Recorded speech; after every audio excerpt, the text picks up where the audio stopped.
ಮಹಿಳೆಯರು ಇದ್ರೂ ಕೂಡ, ಪಾಪ್ಯುಲೇಷನ್ ನಲ್ಲಿ ಅರ್ಧದಷ್ಟು ಮಹಿಳೆಯರು ಇದ್ರೂ ಕೂಡ ಇವತ್ತು ಮಹಿಳೆಯರಿಗೆ ಸಿಗಬೇಕಾದಂಥ ನ್ಯಾಯದ ಬಗ್ಗೆ ಆಡಳಿತಾತ್ಮಕವಾಗಿ ರಾಜ್ಯಸಭೆಯಲ್ಲಿ ಲೋಕಸಭೆಯಲ್ಲಿ ಮಹಿಳೆಯರಿಗೆ ಸಿಗಬೇಕಾದಂಥ 33% ರಿಸರ್ವೇಷನ್ ಬಗ್ಗೆ ಇವತ್ತು ಎಲ್ಲರೂ ಕೂಡ ಹೋರಾಟವನ್ನು ಮಾಡುವ ನಿಟ್ಟಿನಲ್ಲಿ ಈ ನಮ್ಮ ವ್ಯವಸ್ಥೆ ಈ ದೇಶದಲ್ಲಿ ನಡೆದಿದೆ ಅಂತ ಹೇಳಿದರೆ ನಾವೆಲ್ಲರೂ ಕೂಡ ಮಹಿಳೆಯರು ಪ್ರತಿಯೊಬ್ಬ ನಾಗರಿಕರು ತಲೆ ತಗ್ಗಿಸುವಂಥ ವಿಷಯ. ದೇವರು ಕೊಟ್ಟರು ಪೂಜಾರಿ ಬಿಡಲ್ಲ ಅಂತ ಒಂದು ಗಾದೆ ಇದೆ.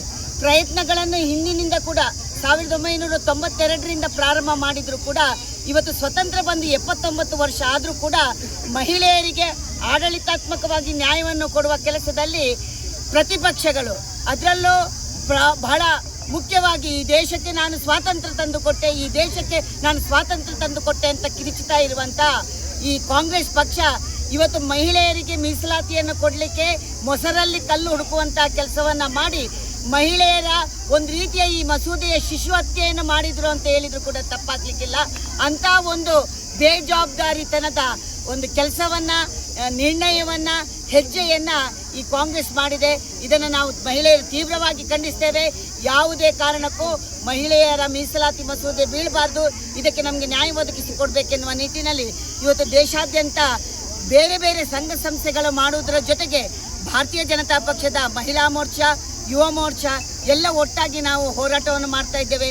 ಈವನ್ ಪೇರೆಂಟ್ ಬಾಡಿ ಸಹೋದರರು ಕೂಡ ನಮಗೆಲ್ಲ ಸಹಕಾರವನ್ನು ಕೊಡ್ತಾ ಇದ್ದೇವೆ. ಆದ್ದರಿಂದ ಈ ಹೋರಾಟವನ್ನು ನಾವು ಕೈಗೊಂಡಿದ್ದೇವೆ.